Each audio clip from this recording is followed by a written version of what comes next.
Hello, friends. It's been a minute, but we are back with the Our Weekly Highlights podcast, our first edition for the year 2023. My name is Eric Nance, and as always, I am delighted that you've joined us on wherever you're listening from around the world. And we can't kick off a new year of podcast episodes without my great co host, Mike Thomas. Mike, we haven't chatted in quite a few weeks. How have you been, my friend? I've been great. I have been itching to get back on the mic with you. It's exciting. It was nice to have a couple of weeks off, but it's exciting to be diving back into our weekly and catching up on everything that I've missed the last couple of weeks, and hopefully helping some others out there catch up as well. Yes, you and me both. I missed this immensely. I was a little bit down for the count for a few weeks there at the end of the end of December. So we didn't have an episode when I was hoping to have because if you don't have a voice, you can't really do a podcast. So luckily, as you can hear, I have it back and I'm back to normal. So we're gonna kick things off the right way here. And in fact, this episode is looking at the very last issue of 2022, week 52, and it's been curated by Kelly Bodwin, great curator for our team. I had the pleasure of meeting her at our Studio Conf. Great person. She does some great work that we've highlighted before on this very podcast. But as always, she had tremendous help from our weekly team members, especially during the holiday break, and contributors like all of you around the world. Now, we'll get into this a little bit, but Mike, we'll have some listener feedback about Shiny stuff later in the episode.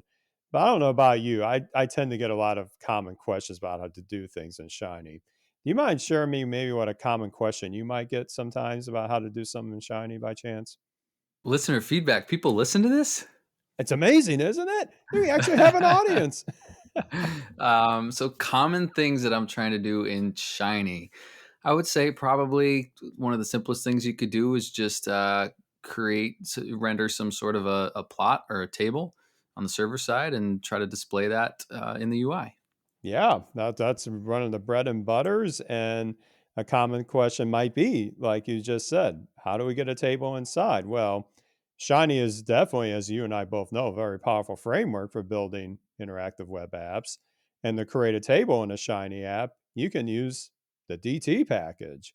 It can wrap a data frame in a data table function. And it's a very easy to set up, a very quick snippet of just using a data table output in your UI. Now, on the server side, just rendering a data table itself with a data frame. And then if you want to customize the appearance of that, you can use the various options in the data table function to do so, maybe like giving different column names or maybe more options like the table width or how it paginates. That answer actually didn't come from me. That came from ChatGPT, folks. So that's the subject of our first highlight. And if anything else, that wows me already that a response to a simple question, albeit what doesn't seem simple to a lot of chatbots out there, was very coherent and it looked like it was written by a human. So I paraphrased some of that response, but it is a legit response that I got from ChatGPT. So what are we talking about here? Well, it was one of the biggest developments in the AI and ML space just as 2022 was wrapping up, where OpenAI released what they call a preview research release of ChatGPT, which is the artificial intelligence conversational interface to language models that has quickly grabbed mainstream attention. In fact, everywhere I turn online, there's at least someone talking about it or sharing a post about how they used it. And now it's kind of a big deal, I would say. Now, provided that you have an account on OpenAI, you can interact with ChatGPT in a simple web page to ask your question, like I just did about that shiny table. And unlike a basic chatbot, you can also ask or provide clarifying information after that first answer, and it is intelligent enough to keep the dialogue going effectively. I would say ChatGPT got off the ground running pretty quickly because there were over a million users giving this a spin within the first week of its release. So that's a lot of data for it to train on already. And we've seen a wide variety of questions asked with varying levels of difficulty. Now, one of those categories that ChatGPT has gained some pretty positive attention is in the general programming and software development space. And we've seen examples shared on social media like Twitter of entire HTML and CSS answers that could actually work and be plugged into any modern website. Very interesting stuff. Remember, this is the R Weekly Highlights podcast. We're not an AI podcast. We talk about R, right? Well, much like any web technology, you can also interact with ChatGPT via its RESTful API, which powers the new R package gpttools, authored by research scientist James Wade for our first highlight today. Now, I really like James' approach to this initial release, which is on GitHub, because it's focusing on a few key tasks that are involved with R package development. Taking an approach, I would say it's a hybrid of things like GitHub's Copilot. The GPT tools package lets you highlight sections of your R script that you have open to, maybe it's a function or iterative code, and it lets you add, say, comments to it very quickly that actually makes sense, converting a set of normal R code into a function, maybe adding R oxygen tags to a function if you're developing this in a package, and even help you write a unit test for a selected function. That's all in this initial release of GPT tools. That's pretty neat if I say so myself. Now, all of this is accomplished by exposing very convenient RStudio add-ins, which once you select the code you want to highlight in your editor, you just select the particular add-in associated with, say, getting comments or getting those ROxygen tags, and then it takes that snippet alongside a pre-baked prompt that would be added via the API to ChatGPT. And then it's going to get that response back. That response is going to contain a code snippet if you were doing this in the web UI itself. Well, the package is smart enough to take that snippet and then modify your code in place to add that new feature or that new set of comments. So with any package that could interface with this Chat GPT service, you could go in so many different directions. So I really like James' approach to kind of focus on some key development enhancements, and then let's see where the future takes us, where the package could again be easily extended with additional endpoints or additional ways to interact with ChatGPT itself. So again, it's great that the R user community now can have the great enhancements that ChatGPT can potentially offer, all in the convenience of your RStudio window. Heck, this could even work in VS Code as well. I mean, you can use it anywhere. So I'm really excited to see where this takes us. As for ChatGPT itself, I'm both optimistic and a little wary of what might happen because this is shaping up to be one of the most transformative developments in the tech sector, probably of the year, and we're just getting started.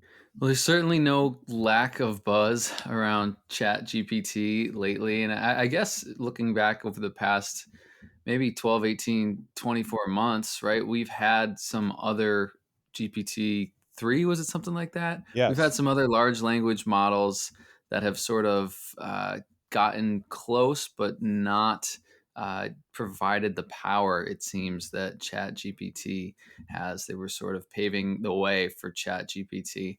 I've been having, I guess, a little bit of a hard time figuring out where and how ChatGPT could benefit me as a data scientist. I guess besides just asking it to write all of my scripts, which I haven't done yet. I don't want it to give me the wrong answer or some code snippet that I just sort of carelessly copy and paste into my own script. But I think there is probably a balance there somewhere. I'm starting to see some places where ChatGPT and these large language models could help, and I'm going to touch on that in a minute. But you and I were talking about this pre-show a little bit, but the impact that something like ChatGPT has on education just blows my mind when I think about how I wrote papers and how I learned when I was in elementary and middle school and high school and college even. So I saw somebody who made a model recently to determine if a paper was written with ChatGPT or not. So I think there's probably going to be a lot of tools like that coming out as well to sort of provide checks and balances maybe against ChatGPT, especially when it comes to education, because the way that kids and even young adults are going to be learning in the future, I guess to me just looks wildly different than the way that you and I probably learned, Eric, which I can't even wrap my mind around the implications there. But James's package and accompanying add-in that comes courtesy of the package makes it really easy to leverage ChatGPT, and it really helped me wrap my mind around some utilities that might be really useful for us as day-to-day R developers. I don't know if you mentioned this, Eric, but you will need an API key from ChatGPT, which I believe is free to get. It's Was it free free? for now, at least. Yep. Free for now. Yeah, that's a whole nother topic of conversation with the all that's going on from a business perspective with OpenAI and ChatGPT.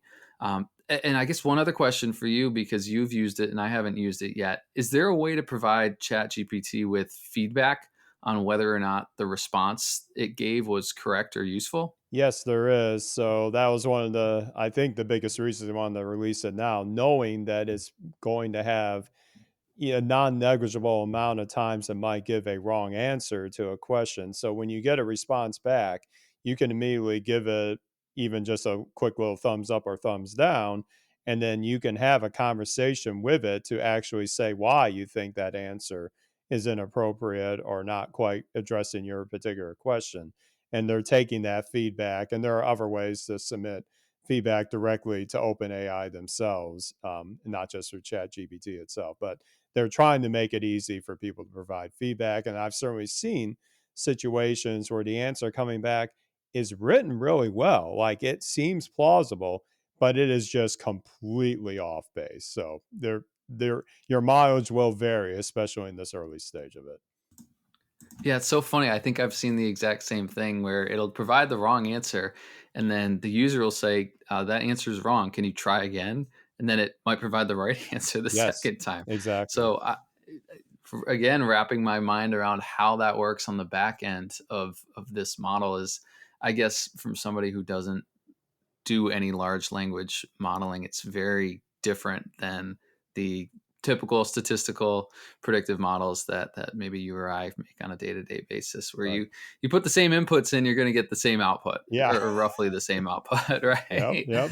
um, I guess I'll just close maybe with one anecdote about how we recently used it at Catchbroke. We're building a Shiny app, and we needed some custom JavaScript for our React table package, interactive data table, to do some nifty weighted average summarization on the fly, because this was sort of nested data in a table. And one of our staff who was tasked with this decided that he'd go about doing this by asking ChatGPT for the JavaScript code to accomplish this. And it was way faster than us trying to, Google forever and piece together a bunch of different Stack Overflow posts. And the code that it came back with immediately works perfectly. It works great. It's already been pushed to prod. So that's sort of been one of the things that's been changing my mind here. A couple of examples of how this could work. Taking a look at James's post and the add-in that just allows you to highlight some code, and you just click on, hey, add the Roxygen tags to this particular code in the comments, and it's definitely time saving for a lot of different use cases. Yeah, and I think that to me definitely speaks to at least in the early stages where I think can benefit, especially those of us in data science and engineering or the merge of those worlds the most. Where, yeah, going back to the shiny example, my tagline's always been it's never just shiny. And you just put that in motion with, like you said, getting that custom JavaScript for Reactable. So I could see when you have to branch out a little bit, so to speak, bring in a different functionality, if you're coming from a different language or more verbose JavaScript, or maybe it's an API snippet, that ChatGPT can be that way to minimize the time of you hunting around Stack Overflow or hunting around Google results or GitHub repos. It's, I mean, I don't know all the ins and outs of language models and especially how it's implemented here, but it has basically been crawling the entire web of text and trying to assemble all this at once. Like that seems daunting in and of itself. But if it leads me to productivity enhancements, who am I to turn it down? Now, of course, you did the right thing and your team did the right thing by, of course, vetting the response before you put it in production. You don't want to go willy-nilly with this, but that does get to, you and I have that, and many in our community would have that kind of check in our mind before we put that in. But to our maybe our crowd that's in, education, like you said, especially in the early years, I have a son who's about to start middle school next year. Does he know about this yet? I haven't told him, but if he finds out through a friend, he's going to try using this to sneak out a paper or sneak out a short essay. Now I'm going to have to vet this. Hopefully, like you said, some of these tools out there to detect whether something's been created by this will be more robust so that I can run this, because I know if he gets his hands on this, who knows what might happen. Exactly. This is so going to be a thing where I'm going to be, an old man saying, back in my day, Oh, yeah. when I decided not to start a 4-page paper until 11 p.m. and I had to stay in the library till 3 a.m. and I could have just asked ChatGPT to do it. Yeah, it'll definitely be probably some back in my day ranting to come for me. Yeah, so heck, back in my day, we didn't even have internet to help write papers. Haha. Yeah, but we don't need to hear about old man stories from Eric here. But needless to say, we will be watching this space immensely because it is going to be a big impact on not just the tech sector, but I can definitely see data science taking this on in different ways, especially on the engineering side.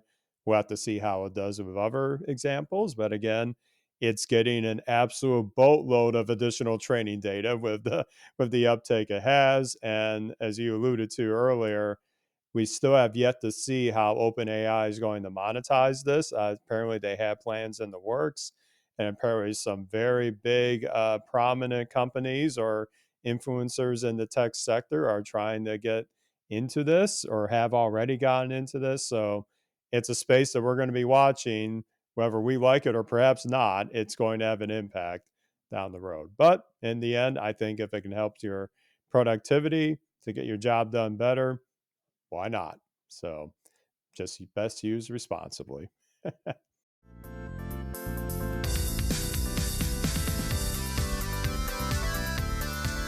Now we can think of Chat GPT is kind of that end product or that end result of what I'm sure has been immense work to get there. I mean, you don't just develop something like this overnight.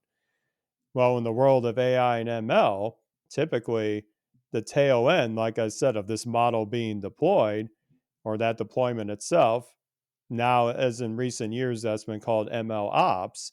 That can be a difficult hurdle.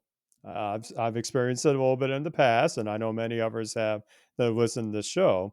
Well, last year we covered major advancements created in the MLOps space, especially for both R and Python users, where Posit has been working on streamlining model deployment and orchestration, of course, with tidy models, but more specifically using great new packages like Vetiver that are wrapping existing great packages like Plumber to get your model as an API. Well, if you've been wondering how this ML ops world or this paradigm fits in the bigger picture of a machine learning project, well, we got a terrific write up to talk about in our second highlight, which is authored once again by our author of the Chat GPT tools package, James Wade. He titled this ML Ops, the Whole Game. I really like these kind of examples because maybe you hear in various blog posts or even us talking about this last year, and you're wondering, well, I'm still new to all this. Just give me like that map or that big picture of how I might put this in a typical project that involves machine learning from start to finish. James does a terrific job of this. So, Mike, why don't you take us through those steps in the process that James outlines? Sure. So James breaks out the whole sort of end-to-end model development, deployment, and monitoring lifecycle into those three sort of high-level categories of building your model first and doing things like splitting the data set right into a training and test set, doing some bootstrapping if you're going to be doing some cross-validation downstream, all of the pre-processing for maybe converting numeric variables into categorical variables. He has a couple different recipes. There's a that apply statistical transformations to numeric predictors in the data. One called Step Yeo Johnson, which I actually was not familiar with, and I am going to most certainly look into that from the recipes package after this. And it looks like it's a power transformation to help normalize data by making it more symmetric and reducing the influence of outliers, which, if you've ever worked with real world data, that is always an issue. An issue. And it's just really nice to see James put together this blog post and have some sort of end to end recipe, no pun intended, for the entire life cycle of your model. And onto the model deployment phase, this is where the vetiver package comes in.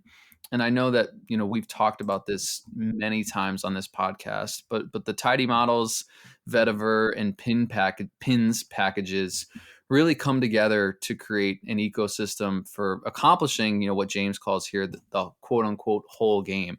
And I know that's large thanks to Max Kuhn, Julius Silge, and a ton of other folks on the Posit team and outside of the Posit team who have helped develop these packages for us, whether it just be one pull request or the folks who are really putting together and maintaining these packages.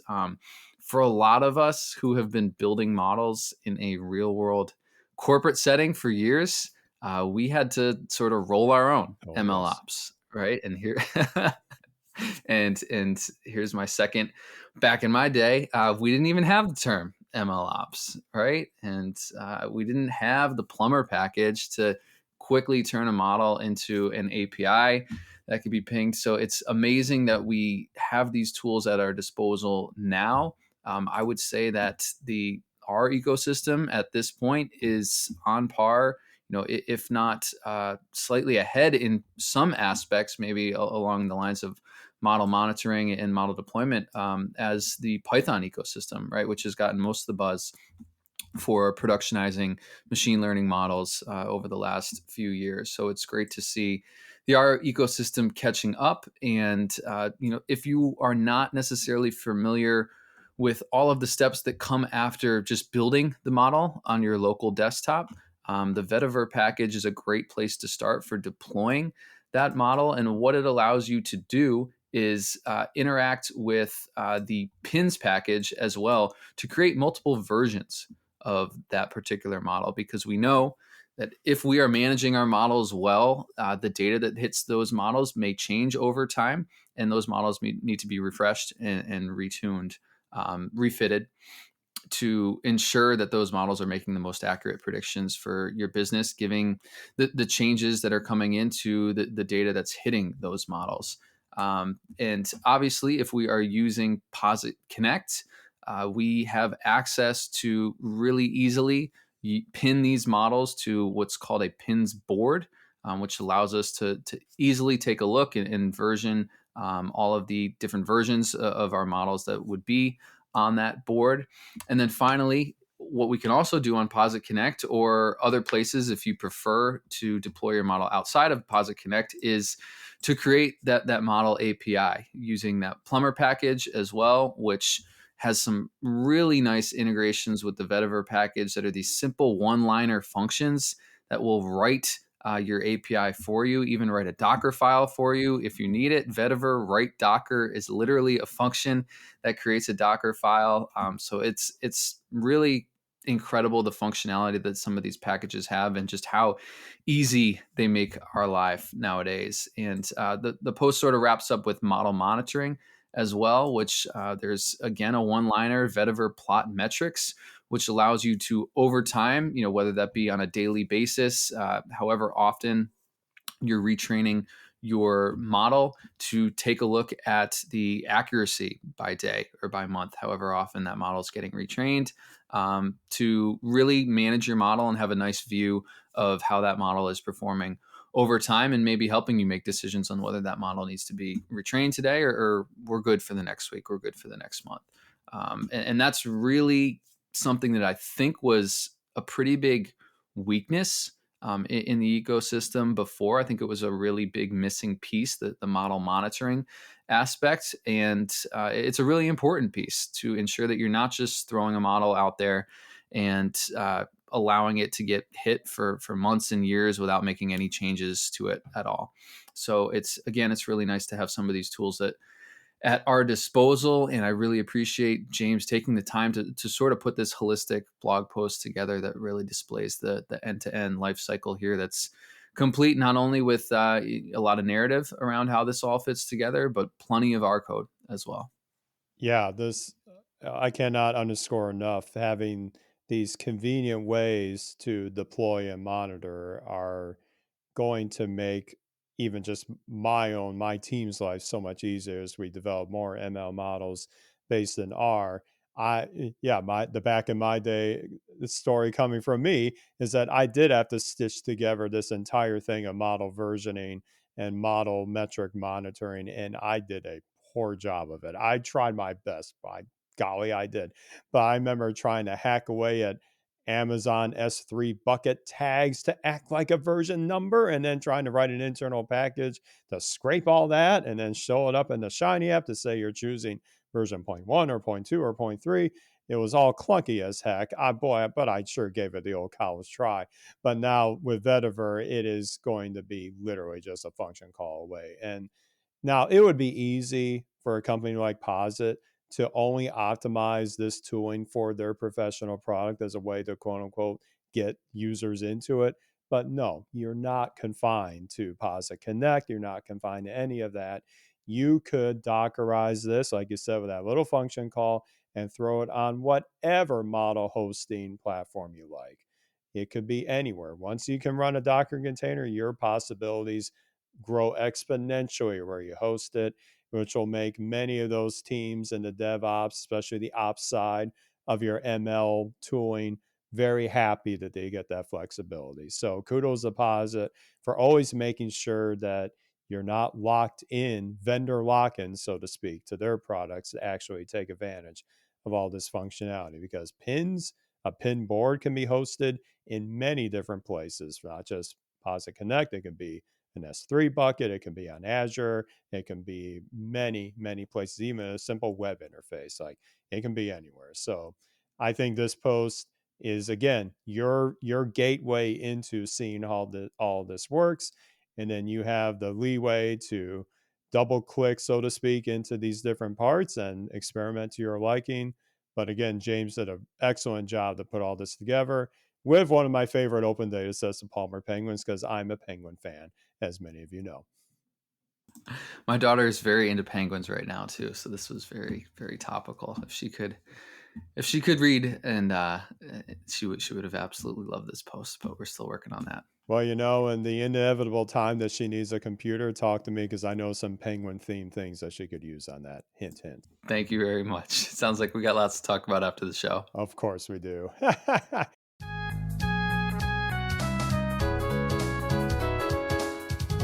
But we're not quite done yet with our highlights, are we? So our last highlight cracks open, a fundamental principle of statistics, which of course is the bread and butter of how R came to be in the first place.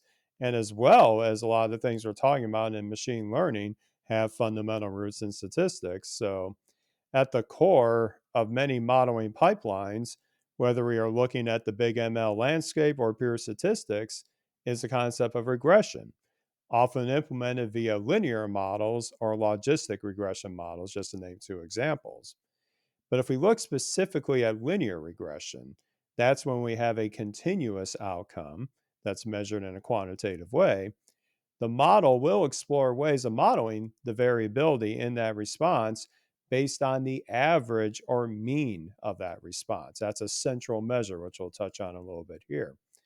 Now, when your response variables data and your predictor data are following that nice, normally distributed paradigm, that's where things like linear regression aren't much of an issue. They work very well there. That's what they were built upon.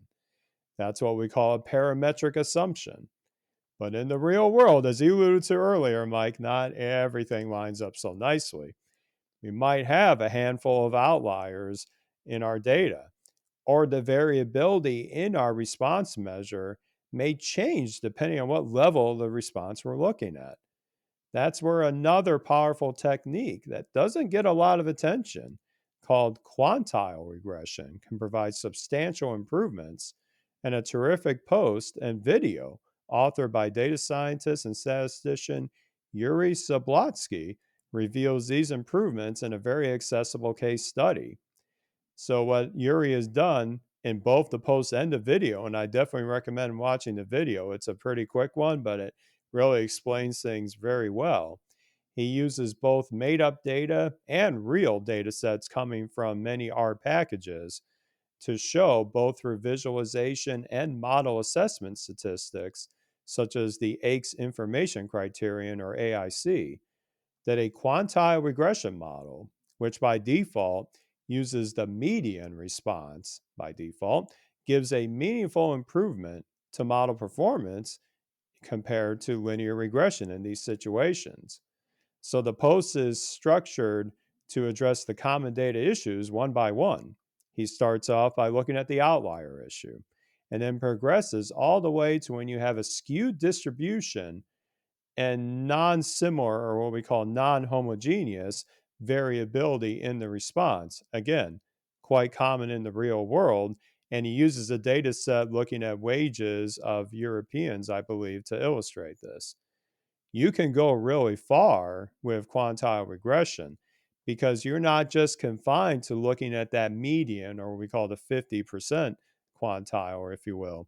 You could get a more accurate picture of the distribution of response itself by modeling a grid of these quantiles going from like the 10% quantile all the way to the 90%. And you can get a very nice, concise, you might say, confidence interval or band as your predictor is changing value to how that variability is being captured in your model with quantile regression.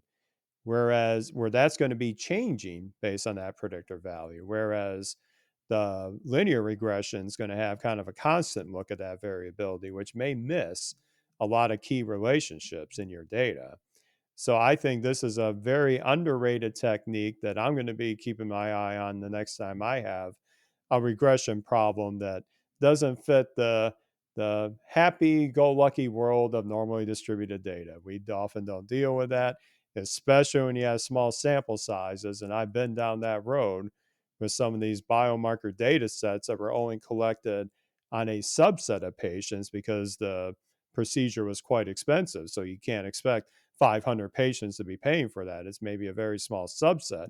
So, how do you accurately get the model performance in those situations? That's where quantile regression, I think, can be a nice asset in your toolbox. So, I definitely learned a lot reading for the post and watching the video last night. So, Mike, what did you see about Yuri's post here that you took away from it? Yeah, one of my favorite things is that Yuri provides sort of a bullet point list at the beginning of the blog post that says provides some arguments for why quantile regression can be better than traditional linear regression, and that's because it's robust to outliers and influential points, does not assume constant variance, and does not necessarily assume normality. But he goes the next step of actually writing R code and displaying plots proving that, showing why that is the case with quantile regression and how the performance is better with quantile regression over linear regression for these certain particular cases with a few different data sets,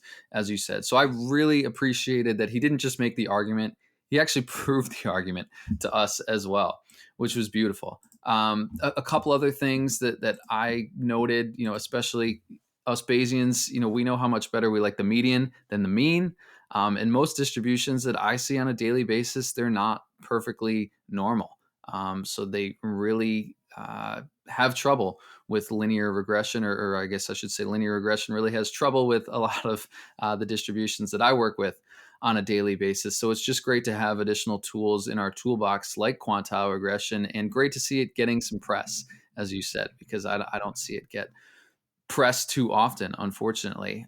You can even use sort of a cousin to quantile regression, median regression, with interactions via the e-means package that Yuri highlights. If there are groups in your data, right? If every observation is not independent, which you might also call a mixed model.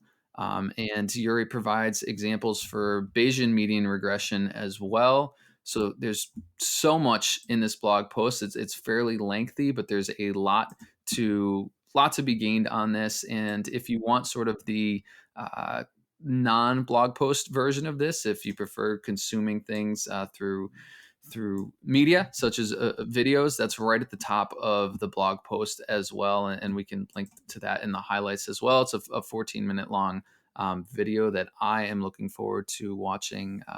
In addition to this, reading this blog post, I'm going to plan on watching it right after this. So great job, Yuri. Yeah, great job, Yuri. And I'm going to be watching some of his other videos. He does a great job explaining other very can be complicated statistical concepts. And again, he's using R all the way through with both made up sets and also real examples to show you just how powerful these techniques are. So I'm really excited to learn more about this. You can never, I mean, in statistics, you have a technique for almost anything, but it can be daunting about when to use certain techniques. So knowing how to benchmark, and that actually comes to play quite nicely in what we were talking about earlier in the tidy model space and ML of trying to benchmark maybe a classification model in random forest versus like a GBM or XG boost, the fancy one. But being able to benchmark them is really important. So even in regression, you can get that same benchmarking performance type metrics as well. So I'll be watching that certainly as we go. Absolutely. Yeah. And I would say not just benchmarking through like tabular output, but the benchmarks that he provides through graphical Yes. output, I think, against the actual fitted data, I think is extremely powerful to take a look at. So if I take nothing away from this post, it's some of the examples of how he went about doing that. And the best part is R has made that easy to do from near the very beginning, folks. And now it's just even easier, some of the great extensions that have been authored out there.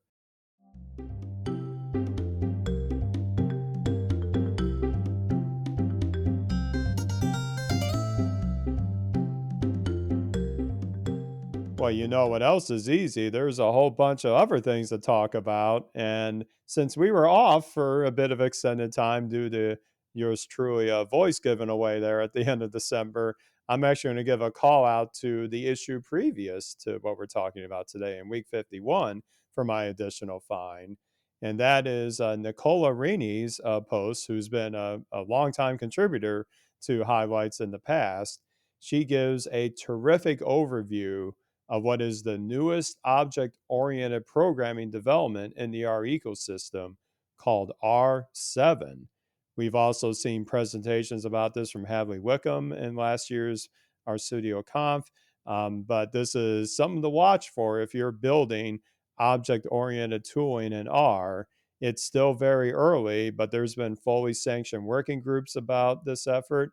And Nicola does a terrific job kind of summarizing what's in it for you, what are the nuts and bolts of it, and really interesting to see from a development perspective of where this could take us. But Mike, what would you like to call out in your additional find today? That's a great find. So this was much anticipated, but the winners of the 2022 Apposite Table contest have been announced, and the winner was someone who we actually covered in our weekly highlights. Their winning table was covered in the highlights, and it's called the Grammar of Tables in Python with Pandas and R with GT. And Karina Bartolome creates this really nice shiny app that has some tab sets on it that allow you to essentially visualize the same table written in Python as well as written in R on a different tab, and take a look at the comparisons of what you can do with Python when creating tables versus what you can do in R and trying to create the same table, and where some of the differences lie. And the tables are strikingly similar. I mean, there's a couple of small noticeable differences, just in terms of the functionality that you're able to get between R and Python and those packages that create tables for you. But they're incredibly similar. So it's, again, really powerful to see what we can do in both ecosystems. And it's really at this point, in a lot of use cases, just pick whichever programming language you prefer, you're most comfortable with for that particular problem set, because you can probably do it in either. One of the runners up that I will highlight is an incredible graphic, I guess I would call it, of the New York Times bestselling authors by Tanya Shapiro. She actually, so there's a list across each decade from the 1960s to the 2010s that has, it's sort of faceted by that the top 5 authors from each decade has spark lines in there. It has a picture of each of the authors. It's absolutely incredible. It's like something that you would see in a magazine or a newspaper. And Tani Shapiro did all of this with ggplot, it looks like, and maybe a couple plot extension packages like ggimage and ggtext. But it's a stunning visual, and just scrolling through the honorable mentions, the runners up. It's worthwhile if you are a data viz nerd like me. There's lots to see in here. Yeah, really excellent entries here, and congratulations to everybody. And also, we will have a link in the supplements of the show notes to the episode where Mike and I talked about Karina's table entry in depth. It was a very fascinating discussion, but also congratulations again to everybody. It's an excellent contest that this is for now 2 years running, and hopefully we get another year this year as well. And Birdie tells me there will be another contest that we know very well happening this year as well. So, teaser unleashed.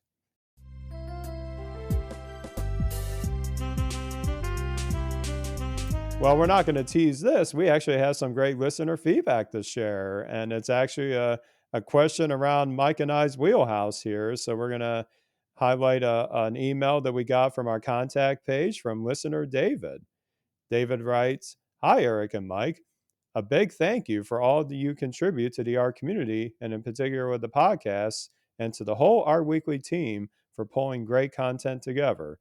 I have been listening for a while, including Eric's solo back catalog, usually while I'm out for a run or a walk." Well, David, kudos to you for powering through that. You deserve points for that. Thank you for that.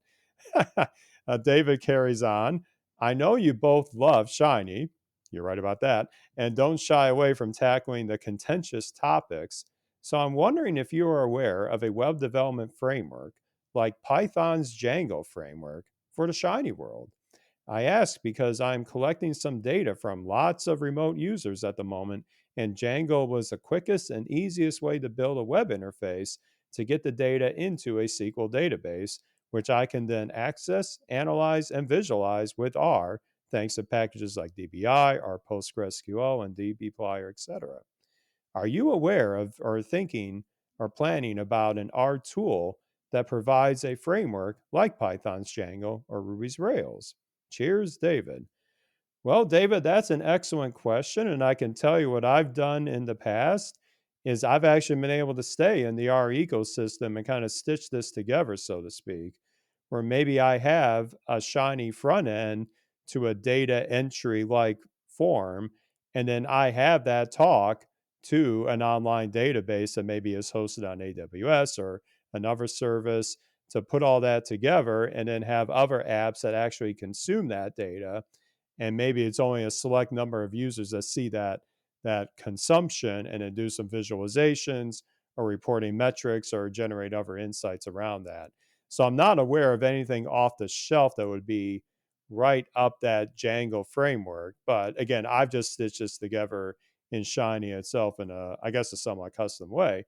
But Mike, what are your thoughts on David's question here? Yeah, I think Shiny gets a reputation sometimes for just being a tool to visualize data, really just uh, I guess, I don't know if you'd call that a front end tool, or just sort of just, I don't know, serving as a dashboard. But as well as I do, that it's very capable, and you have everything that you need there if you want to put it together to actually serve as the data collection front end as well. If that is what David is looking for, um, I can provide an example of how we did that on the Shiny Dev series by collecting COVID test data in our Shiny app, as well as displaying that data in a separate part of that Shiny app. So it's sort of maybe provides both sides of what you might be looking for. I think there's probably a lot of other examples out there, but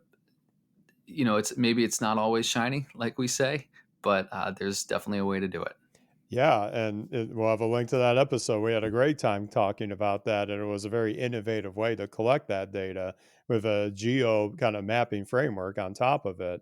But you can go as simple or as complicated as you want with this. I mean, I've seen teams and even those in the open take an editable data table and then have buttons that mimic kind of like what you call the CRUD, workflow in database data entry, where that table has a button say like submit to database or something to that effect, that then pipes it directly after some cleaning up or some sanitization all the way to wherever your database is hosted at. So I think the key is just knowing how you want the users to get that data in, but typically you're going to find a way in the Shiny and associated ecosystem to make that happen. But certainly we hope this is helpful, and certainly feel free to reach back out to us if you have other questions on how you're implementing that. We definitely hope to see you have success with that workflow, because it is a very important one in the world of software development and web development for sure.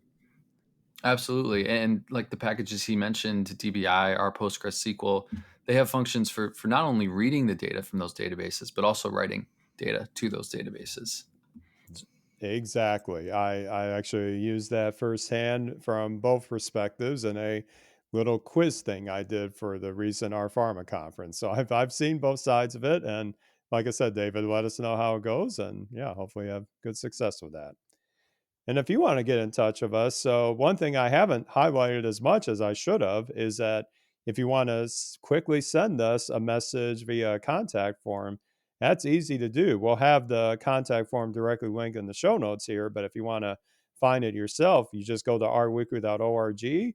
There's that little podcast link right at the very top of the page. Once you go there, that dedicated podcast page has a contact link right at the top. So feel free to use that to submit your feedback. That goes right directly to me and Mike, and we'll be sure to collect those for future episodes. So don't hesitate to reach out to us. And also, if you are listening to one of those awesome new podcast apps that you get at newpodcastapps.com, you can send us what's called a boostergram and have fun with your message as well. So there are lots of interesting ways to get in touch with us, and we always love hearing from all of you.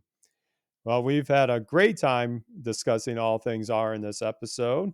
So we're going to have to wrap this up a little bit, but where can you get involved? Well, as I said, go to rweekly.org. We have this particular week's issue as well as all the back catalog linked on the website. We love getting your contributions, so everything is just a pull request away. Our current draft is always available. Just send us a little edit of the draft markdown file, and our curator of the week will be glad to get that in and review your request. And also, we love hearing from you as well on social media, where you can find me still somewhat sparingly with at the Rcast on Twitter, but I'm also at our podcast at podcastindex.social if you want to reach out to me on Mastodon. And Mike, where can the listeners get a hold of you? On Twitter, still at Mike underscore Ketchbrook, KETCHBROOK, or on Mastodon at Mike underscore Thomas at fostodon.org. Awesome, awesome. We're seeing more in the art community reach out to that platform. We always love hearing from you from wherever you're connecting to us. And I also, this was meant for an episode last year, but I never got to it. But at the end of the year, I always think of, giving thanks to the people that helped me along the way, especially in this podcasting journey. So I want to give a quick shout out to my great friends at Jupiter Broadcasting, who have again enabled me to do some great innovative ways to reach to all of you in the art community with our weekly and my podcasting adventures. So I want to thank Chris and the team for giving me some great advice, especially last year on making this podcast even better. So I hope they have a successful 2023 as well. And if you want to hear some great talk about Linux and the development world, check out jupiterbroadcasting.com. They're a great team over there. But that's going to wrap up our episode of our Weekly, episode 105. And we will be back with another edition of the R Weekly Highlights podcast next week.